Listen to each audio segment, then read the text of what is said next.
Abbiamo iniziato i primi incontri con le istituzioni di questo paese e le istituzioni italiane che rappresentano il nostro paese in Giappone, dall'Organizzazione per il Commercio Estero giapponese, che è una delle più grandi organizzazioni che dipende direttamente dal Ministero del Sviluppo Economico di questo paese, dove abbiamo presentato Regione Friuli Venezia Giulia, le opportunità che offriamo dal punto di vista degli investimenti, ma anche dello snodo logistico fondamentale che è la nostra regione per l'Europa.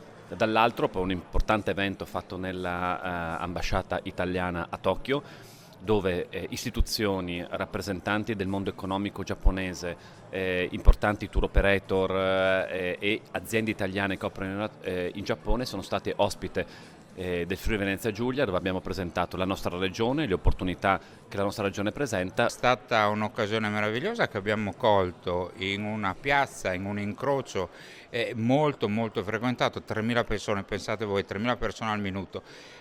La possibilità di promuovere le nostre bellezze, i nostri paesi, le nostre località, il nostro mare, le nostre montagne. Insomma, stiamo cercando di promuovere la nostra regione un po' in tutto il mondo. Oggi siamo anche presenti a Tokyo per promuoverci in Giappone. Ma vi svelo anche un piccolo segreto: abbiamo lavorato con i social, abbiamo messo in circolo un video proprio sulla promozione, su questo meraviglioso video in questa meravigliosa piazza. Ha avuto un record di visualizzazione, il che significa che il Friuli Venezia Giulia sa vendersi e sa vendersi bene.